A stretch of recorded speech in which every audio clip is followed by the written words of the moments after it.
శ్రీలత అన్నాను సార్. నేను అంజనేయులు నా పేరు. అయితే మొన్న సాయంత్రం 4 గంటలకు తీసుకొచ్చి జాయిన్ చేసినాం సార్. 4:30 అయింది. అప్పటి సంధి చేస్తున్నాం అన్నారు. అలా జాయిన్ చేసుకురు కానీ ఏం ట్రీట్మెంట్స్ లేదు, ఏం లేదు. మేడం నర్సులు ఉండరు. డాక్టర్ అమ్మ రావాలి, డాక్టర్ అమ్మ వస్తేనే ఏదైనా పట్టించుకుంటాం. ఆమె రావాలి. రేపు 10 గంటలకు వస్తుంది. 10 గంటలకు వచ్చినాక ఆమెకు స్కానింగ్ తీసినాక దానికి ట్రీట్మెంట్స్ మొదలు పెడతామంటే చాలా ఇబ్బందిగా ఉంది మేడం, కడుపు టైట్గా ఉందంటే మేమేం చేయలేము.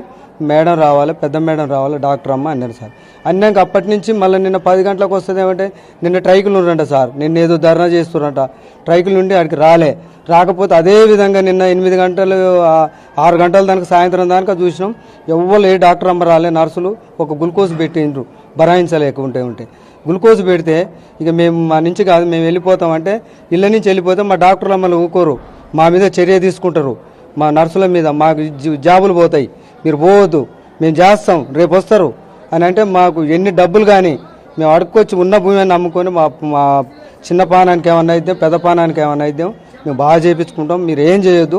మీ మీద ఎవరి మీద గిట్ట ఏం కేసు పెట్టను, ఎవరి మీద ఏం ఈటీవీలో 90 ఏ టీవీలో అని పిలవము, ఏ టీవీ గిట్ట చెప్పలేదు, చెప్పని గిట్ట అన్నాక ఈ స్టాక్ మొత్తం వచ్చి ఆటోకి అడ్డం తిరిగి ఆ మేడానికి ఫోన్ చేస్తే ఆ మేడం 5 నిమిషాలలో వచ్చింది.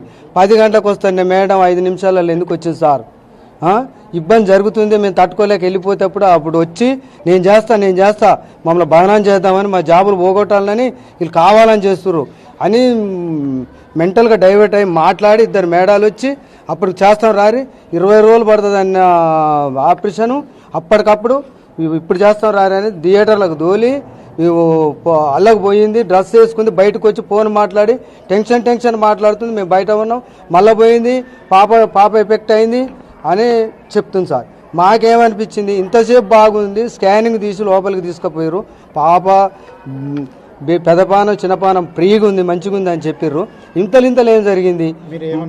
మాకు కావాలని మేమేదో ఇప్పుడు మేము మాట్లాడి వెళ్ళిపోతుంటే అందరూ సెల్లులలో తీసి పెట్టినట్టు సార్. ఇది కావాలని చేసిరనే కక్షతోటి మా పాపను చంపేసింది సార్. ఈడ గాయాలు గిట్ట అయినాయి. ఆ మీద కఠిన గార శిక్ష మీరు తీసుకోవాలి. మాకే కాదు ఇంకోళ్ళకి గిట్ట ఇట్లాంటివి జరగదు. పేదవాళ్ళకు దయచేసి మీరు మాకు న్యాయం చేయాలని కోరుతున్నాం.